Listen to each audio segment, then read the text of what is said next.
Bryce Young, I think we're both on the same page, is going to go 1 to Carolina. I don't think we need to spend any time there. It'll be a shock of all shocks if that doesn't happen. So we get to Houston at 2. A couple things I wanted to bring up there because and this is, again, we give our buddy Lance Zierlein credit for this because he was the first on this, and there's been a lot of chatter about 2 things. Number 1, not taking a quarterback, right? Mm-hmm. And number 2, Tyree Wilson over Will Anderson. So there's 2 parts to this thing here. I want to talk about the second one quickly, which is I can understand why somebody would take Tyree Wilson over Will Anderson. Like, I have Will Anderson over him. You have Will Anderson over him. But if you're saying, okay, if both these players hit the ceiling, then you'd say, okay, Tyree Wilson has more. He's just bigger and longer and just rangier. Like, he probably has more in there if you can tap into that. Whereas I think Will Anderson, as we always say, man, it's a double all day long. Like, you are not missing on him. We feel comfortable with him. But, I could understand, I could wrap my brain around it. I don't agree with it. I could wrap my brain around it if he were to go ahead of Will Anderson. The part that I can't wrap my brain around, Buck, is them not taking a quarterback. I hear it. We all hear it. I can't do that. When it comes time to put in your final mock draft, I know what everybody's saying, and maybe I'm just going to look like an idiot. I can't have them not take a quarterback. I mean, it's crazy, but then here's the thing. Like, do the Will Anderson, Tyree Wilson debate. When I think about those 2, DJ, it reminds me, not in terms of them being the same type player, but it reminds me of the debate that you would have with Jadeveon Clowney and Khalil Mack. Yeah. Meaning that in Tyree Wilson, you have the maybe more athletic, more physically imposing pass rusher. But in Will Anderson, you had what Khalil Mack was, which was a powerful, technique-oriented player who you're banking on that technique, that power, being able to get it done. And so I can understand gambling on the upside, gambling on maybe the ceiling, but there's just something with Will Anderson that I am more comfortable saying, hey, whatever he is in college, he's going to be more like that than me saying the same thing for Tyree Wilson. Tyree Wilson flashes. He has nice production, 17 and a half sacks over those last 2 years at Texas Tech. But Anderson's been the marquee name, for 3 years. And each of those 3 years, he delivered. From his freshman year on, he has been, the belle of the ball, and he's lived up to those things. And I think there's something to when you have to carry that crown and carry that I'm a known commodity but still have to deliver. There's something to that, as opposed to kind of flying under the radar. Then your last season, like, boop, I'm the prospect. So with the quarterback, I don't know, man. I think some of this is, I think people overthink it when we get to this time of the year. There are times when you look at C.J. Stroud over the course of the fall, you watch him during the college football playoff, and he looks like what an NFL quarterback should look like. And so, we could talk about testing and all this other stuff, but I just know when you watch him play the game, I don't see anyone who has issues in terms of that stuff. Yes, there's things that he can clean up. He's not a perfect prospect. None of them are. But to me, if you're going to bypass on a guy like that, and you better be right, man, because especially in your division where he could come back and slay the dragon 2 times a year, you just got to be right. You got to be right. Here's where I am on those 2 topics, and I'll wrap up my thoughts on both of them. I felt like with last year with Hutchinson and Trayvon Walker, same thing. We're talking about Will Anderson and we're talking about Tyree Wilson. And this is not to say that I don't like. Tyree Wilson, I think, is my 4th player. Yeah. Not that I don't like him. It's not that I didn't like Trayvon Walker. I think Trayvon Walker was my 5th player. But I think there's a difference, Buck. Sometimes I think we get caught up, and teams get caught up. I'm not trying to find a defensive end to play in a movie. Yeah. I'm trying to find a defensive end to play in a game. Yeah. You know what I mean? Like, okay, wow, look at this. This is central casting. Look at these guys, man. Whereas that's great. The other 2 guys are just better football players. Like, that's what I come back to on that one. So just your thoughts on that, then I'll get back, put a bow on these quarterbacks. I think there's something to it. There's a lot of truth in that statement. At the end of the day, you have to grade people on how they play ball. That's what it's about. We can talk about the beauty pageant. We can talk about how they look, how long they are, and all those other things. Production matters. Production and performance over time, like that's what they're going to do. And I don't think that you can ignore the production of both of the guys we talked about. The production Aiden Hutchinson had a season ago was real and legitimate. We saw that carry out and translate to production with the Detroit Lions. I am confident that wherever Will Anderson goes, the production that we've seen him do throughout his time at Alabama, he's going to continue to do that. Guys don't change. And so I Hmm. just have a hard time thinking that he's not going to be able to do those same things. And so we'll see. Maybe there's a vision, maybe there's a plan that the Texans have in place if they elect to go Tyree Wilson. But I mean, you're passing up two things that would be head scratchers that you could be called into question down the line. One, not taking a quarterback at two. Two, taking a different pass rusher than Will Anderson, number one. Those two things put a lot of pressure, put a bullseye right on your chest if those things don't go in your favor. Yeah. The other thing I would say on the quarterback thing is I know there's the theories of, well, they'll take one at 12 and, take somebody else at 2. And we went down this road, Buck. Remember when we talked about this? When you look at that, it is a trail of tears. We debated it. I think that was like, okay, well, maybe we can say 3 or 4 of those guys were okay players. Outside Lamar Jackson, it's not a great list. It's just not. You're either good enough to go. If you're going to be my starting quarterback at 12, then shoot, I'm taking you at 2. I swear to you, I would have more. It would make more sense to me if Hendon Hooker was their guy. If they just said, we're taking Hendon Hooker with the second pick. And Hendon Hooker's like in the 40s on my list. So that's higher than I have him graded. But my whole thing is if you think he can be your guy at 12, then shoot, you might as well just take him at 2. Because ultimately, you graded on how the player plays. Yes. How do they play? Doesn't matter when you pick them. How do they play? What's the performance like once you get them in the building? So it doesn't matter.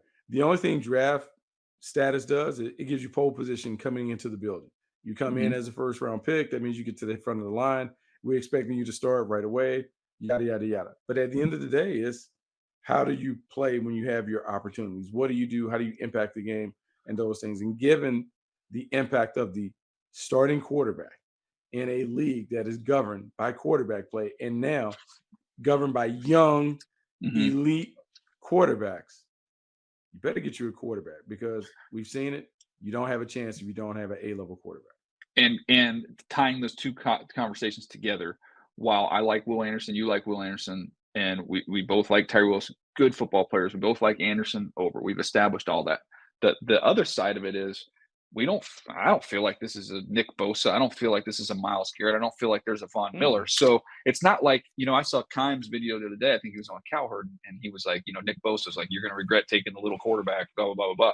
Like, that's one of those ones where, man, I might not sleep great at night knowing I'm passing up a potential Hall of Fame player. Mm-hmm.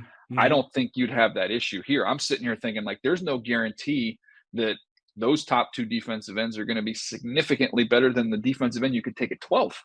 Like you might get Nolan Smith, Lucas Van Ness, whoever your flavor is at that point in time.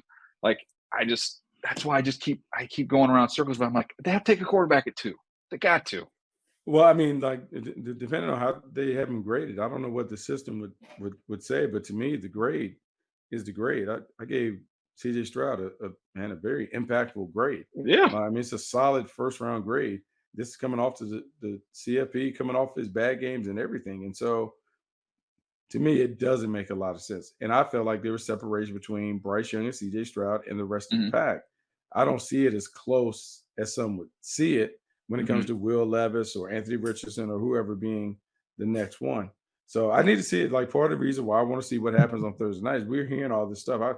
I can't wait to see if it plays out, to see if people really felt like that, if it was just a smoke screen the entire time. And we did spend a lot of conversation talking about guys at the top of the board who were never rated or viewed as guys that should have been at the top of the board.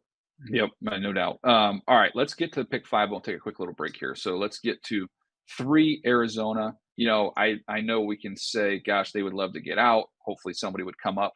But when you look at it in the last 5 years, Buck, in 2022, no on draft day, no trades in the top 10. In 2021, the only trade in the top 10 was Philly going from 12 to 10. In 2020, no trades on draft day in the top 10. 2019, the only trade was Pittsburgh going to 10 from 20. Like, if you're going to move nowadays, if you're going to move up into the top 5, it's usually done well ahead of time.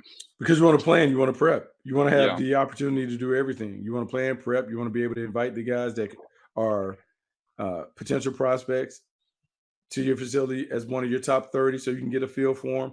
All of that. Like, no one wants to play this cute game the day of. Like, it No. looks great in movies. It was great when Kevin Costner and all those guys moved around or whatever. But in real life, you don't want to do that because you want to plan. And so It has to be a player that drives it. Like a lot of times, and I want people to understand it because we always get asked to talk about trades and stuff on path or whatever, but you just don't trade up for the sake of just moving. Hmm. Don't confuse, like John, when you say don't mistake like Activity with activity for productivity. achievement. Yeah, Yeah, yeah, activity for yeah. achievement. Like, look, but just because we're moving around the board doesn't mean it. There has to be a player that is worthy of moving the needle like that. Hmm. Now, if you're saying that Jalen Carter didn't have the issues away from the field, Jalen Carter's talent moves Oh, the yeah. needle where you could do it. And Hmm. so, if there's an asterisk that I put by one player, he would be the one player. And so, as much as we're hearing about the stuff off the field, like, man, I don't know. DJ, I have a hard time when I look at the tape saying, man, I'm good. I'm taking a lesser player just Yeah. because like, I just have a hard time bypassing the talent that you see on a player who played with first rounders. And Hmm. he's the most dominant one when it wasn't even his turn to come out. Yeah. I I don't know. That's why it's interesting to me. So if we say kind of Will Anderson more than likely goes 3 Indy. Um, if we go with Stroud at 2, if we're talking about that, then you get to Indy, and I think there's a lot of Levis smoke there. Haven't heard as much about Richardson, so I don't know what that means. Maybe there's a reason they haven't talked about Richardson. Maybe Richardson's been their guy all along, but I tend to believe it. I tend to believe in that smoke with Levis there at 4. And Mhm. then we get to 5, and then it's Jalen Carter or no Jalen Carter. We look at the edge rushers, but Buck, they've got what is it, Daryl Taylor coming off a good year, Chenna Mhm. Nwosu, who they got a really good year out of, who's still really young, and Boye Boye Mafe, who they Mafe. just drafted. So it's They not like they're barren of they got young, talented edge rushers. So what they and so don't have is that dynamic interior guy. And then you could say, well, corners, they haven't drafted a corner in the first round since Kelly Jennings. Like they that's don't not they find those guys down the that's line. not their normal MO. And even though I may have mocked a corner there, but I mean the tea leaves would suggest that, man, you have an opportunity to take an inside player that's a disruptive force. You haven't had issues with players on your team. Like you have a unique environment that allows all these different type of personalities to flourish. I just have a hard time thinking, man, I'm Pete Carroll. I'm gonna turn down a dude inside that can absolutely dominate the Mhm. game from inside out. Man, to put him alongside, was it Draymond Jones that they signed in the Yeah. offseason? Like, man, you know what kind of problem it is? You can have put Jalen Carter over top of the center and make him turtle up over the course of 60 minutes, just Mhm. beating the center's head in. I don't know, man. I find it hard to do, but I know this. You notice the Detroit Lions have become increasingly more comfortable with Jalen Carter. He doesn't Yeah. get past 6. He Yeah. doesn't get past. If he's there at 6, the Lions take him, and now you have the opportunity to put him on the inside with Aiden Hutchinson. You have James Houston. I mean, you talk about the Detroit Lions being able to put together some goons at the point of attack. I mean, Yeah. that's the kind of defense you want. Yeah. That's why I don't know I don't know who to put to Seattle. Like, and then the other thing is like, well, maybe Seattle's just gonna take Anthony Richardson and say, forget it. Like we're gonna, let him sit under on Gino. We don't know if he'll ever be picking up here Mhm. again. So this gives us our quarterback of the future. But man, I don't know. I mean, Pete, how many more years does Pete want to do this? Does he want to sit and wait? Like I feel like he feels like he's got a pretty decent young team right now. So everything they've done this offseason has been an attempt to recreate the 2010s defense. Yeah. You think about what they've been able to pick up. So you talk about Draymond Jones coming over. They bring back Jaron Reed. Okay. Hmm. So imagine that, like Draymond Jones, Jaron Reed on the inside. You now throw Jalen Carter in there to rotate with those guys. You Yeah. have it. They bring Bobby Wagner back. They signed Deion Bush Hmm. to play linebacker. Jordan Brooks obviously will eventually come back. They're moving Jamal Adams down from Down. Yep. safety to weak side linebacker. They signed Julian Love. You have Tariq Woolen and all those guys. Like DJ, everything to me screams, we want to get back to playing the dominant defense that we played in the Hmm. past. And so we can be like, nah, we don't want an upfront guy Hmm. because we're going to take another position. To me, it just makes sense that they're going to take the Georgia defensive tackle just based on what they're trying to do, just the vision that they have for how they want to play. Yeah. And I've got some people in the league swear to me they won't be scared of Jalen Carter. And I've got other people in the league that said, no, you got to remember Malik McDowell and the issues they had with him, that they won't want to go down that road. So I got no clue, Rem- Buck. Remember, they took Frank Clark. Oh yeah. They've I mean, had they've had Brandon Browner on their team. They've had guys. I mean, they've Michael Bennett had was Michael Bennett was an interesting guy. they So so that doesn't. I don't think that bothers him. And DJ, where he's from, we talked about, man, being tucked Apopka to away. Seattle. I don't think there's a direct flight from Apopka to I mean, you Seattle. talk about being able to just tuck away, far away from everybody. Mhm. To me, it makes sense. You have control over the market, everything. To me, it just makes sense, and it'll be the perfect fit, not only schematically, but I think the type of head coach he is dealing with the player. Yeah. No, it's interesting. All right, we're gonna take a quick break. We'll come back. We'll roll through the rest of this top 10, maybe hit a couple of these guys in the top fives and the top 150, and we'll wrap this bad boy up on a Monday of draft week. We'll be back right after this. All right, Buck. So then we get to six here, and you get to the Lions. You've talked about if Jalen Carter was there, they take him. I mean, it just feels like to me it makes too much sense with the corner. If Witherspoon's there, I feel like that's a good match for them. Yeah, now Witherspoon is a great match. He's a great match for anybody. Like his ability to play man or zone, just how hard he plays, the preparation that he puts into it. If you want to gamble on somebody, you want someone who is all in like that. Yep. So then we get to pick number seven with the Raiders. You know, I look at the offensive line and say, okay, man, they could still use some help there. But then, you know, I think about their kind of philosophy of, you know, with Josh McDaniels, he's going to get the ball out quick, and maybe they don't view that as Hmm. quite as big a need at right tackle as maybe you or I might look at it. And you know, I can make a case for Skoronski. You could play right tackle, you could plug in, play right guard, whatever you wanted him to do. But I feel like they've got to do something to help this defense. And in this case, I mean, you'd have Tyree Wilson would still be out there. You did not get out of Chandler Jones what you were hoping to get out of Chandler Jones last year. No, you certainly didn't do that. And so Tyree Wilson would be in play. Corner would always be in play. Christian Gonzalez, Yes. Devin Witherspoon, whichever one is available. They have to be able to play. You got to defend all those wide receivers uh, in the division. Uh, let's have this talk because I think I saw this somewhere. I don't know if Peter King talked about this, but there appears to be a lot of love for Paris Johnson Jr. Like a Mhm. lot of love. A lot of people talking about he won't get past the Bears at 9. What are your thoughts on him initially? That's a little high for me, just where I have him individually, but I've heard that same talk. I think that teams, there's a lot of split opinion out there. I mean, he is a tackle. So Hmm. at the end of the day, one of the things that gives me some comfort with him is that if you look at Big Ten tackles who are, you know, big, Hmm. smart, and instinctive, like those guys all play, and they all play for a long time. Now, I don't think he's a great bender. I don't think he's, you know, I don't think he can drop his weight, sink his weight like I would like to. I don't think he plays with outstanding core strength. I think he needs to get physically Hmm. stronger. So I don't think he's a, you know, I don't think he's in the class of Rashawn Slater. I don't think he's in the class of Panay Sewell. I don't think he's in class of, you know, the Wirfs, Becton, you know, Andrew Hmm. Thomas, that whole group of guys. I don't think he's in that group either. But I think he's a solid player. And to me, he's actually, I guess, technically my top tackle because I kick Skoronski inside the guard. But you know, tackles get pushed up. Buck, you look what those guys get paid in free agency. They rarely hit the market. So if you need one, you got to take one in the first round that pushes those guys up.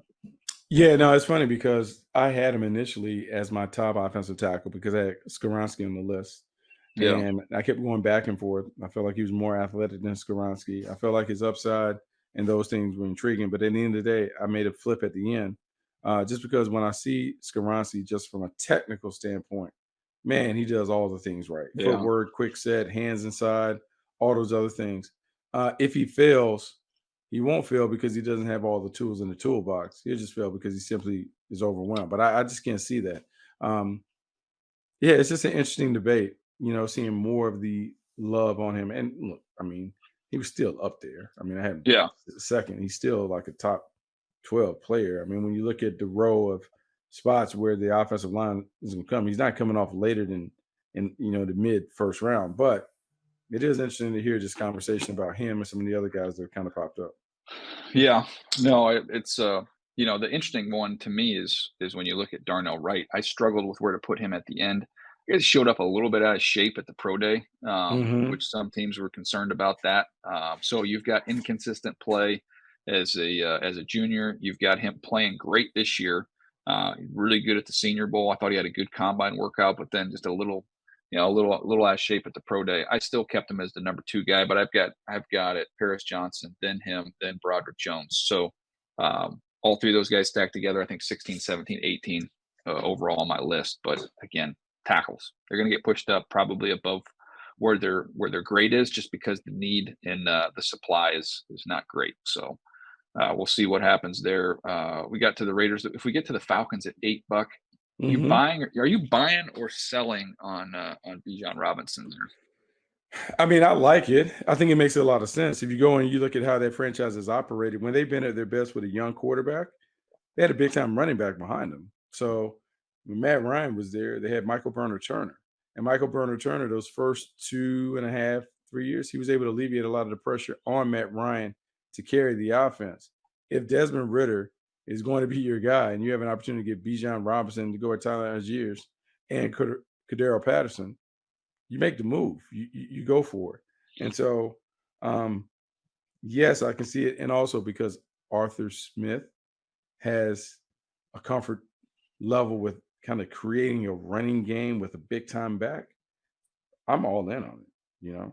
The one that I'm just kind of looking at their team and I'm curious about, because you mentioned you've got Algier, you've got Cordero Patterson, you've got options back there. Now you've got Kyle Pitts at tight end. Hopefully he stays healthy for the whole year. You look at Drake London, what he can bring to the table.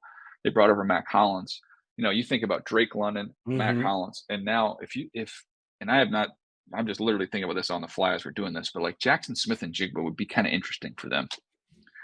Put him in the slot. Put him in the slot with that collection. 3 years in a row. He kind of fits though, but he does kind of fit them. 3 years in a row pass catchers. Kyle Pitts, Drake London, JSN. It's a passing lead, Buck. I mean, 3 years in a row we're getting pass catchers in the top 10. Well, they just locked in their offensive line, so that's they're pretty set there for the time being. So I don't know. I'm looking at their group and how it kind of comes together. And if you're going to go all in on Ritter, I know one thing: if I'm getting ready to push my chips in on a young quarterback I've got on my team, I'd be telling the defensive coordinator, "Hey, man, I know we need this, we need that, we need the other. But in order for all of us to keep our jobs and to keep this train rolling, we need the quarterback to play good. So what pick helps us help him?" So I think the running back would accomplish that in a big way. Smith and Jigba would be interesting. So it'll be fascinating. I've been told a lot of people think that they would get out and they would, they might not even need a huge return to get out of there. So who knows? I mean, but then once again, which player is going to drive that? Oh, who are you trying to get up ahead? You're trying to get ahead of the Bears for who? And so the player will drive that market as opposed to, we want to be out, we're up for business. You have to want to get up there to get somebody to give up additional picks to get that player. And so depending on how the board shakes, maybe, but I think they may get stuck and have to stick and pick. Yeah. So we'll see what they end up doing. 9, the Bears. I feel like if Jalen Carter did somehow get down there to them, Ryan Poles coming from Kansas City, think about Chris Jones and his impact. I could see him easily looking at that and saying, "Come on in. We'll take our chances here, take a little bit of a risk, and off you go." Philadelphia gets to 10. Last one we'll touch on here. To me, I think you're looking at Paris Johnson, Peter Skoronski, those 2 guys, because they love offensive linemen early. And then I would look at 2 other guys I would keep an eye on. Nolan Smith, give him a real fastball off the edge, and Lucas Van Ness. I think those guys, I think that decision is probably coming down to those 4 guys. Man, that's a good list. It's not bad, right? Which, what tells you if more than a couple of them are there, you can maybe slide back a little bit. Yeah, I mean, that's a good list, and the options are there. It kind of depends on what you want to do when it comes to building out your team. How quickly can you get one side of the ball up and running? Mm-hmm. We've talked about that. Like, hey, let's make one side great and then do it. And I don't know if you can go wrong in that scenario. If all those guys are there, man, where you go? What do you think? Offense, defense, build around the quarterback? Like, what are you thinking? I think probably more defensive line. I just think they'll look at that as kind of a priority. You do have a little bit of age there with Brandon Graham, and think about Fletcher Cox. Like, this is just one last hurrah with those guys. So continuing to just add to that mix. It's a nice little group that they've got going forward. When you look at Jordan Davis plugging in, you've got Milton Williams, who's young, explosive interior guy. You've got Sweat, who's really good. Obviously, we know what they have with Hassan Reddick. So they could just, they like to play as they like to say with the Alpha and the Bravo units. They like to roll those guys through. So Alpha and another Bravo. piece. Yep. So DJ, I did my mock draft last night. So I had them. I think at the time I had them take a pass rusher. I think Lucas Van Ness was off the board, so maybe it was Miles Murphy there. But then to come back at the end of the first round and take another inside-outside combo guy, like we talked about a Keon Yeah, White yeah. or somebody like that. Like to me, if the Eagles do that kind of stuff, you talk about really cornering the market on like just pass rushers, like deep, talented pass rushers, so you can roll through there. The one thing that I love about the Eagles, their philosophy is clear and everyone understands it and knows it. So as much fun as we had like mocking Bijan Robinson, oh, it'd be great. Everyone knows that's not how they get down. And Yeah. so to me, like I love it because it's very clear and apparent. Hey, this is what we do. We don't we don't take running backs high. Like this is what we do. We can get that value somewhere else.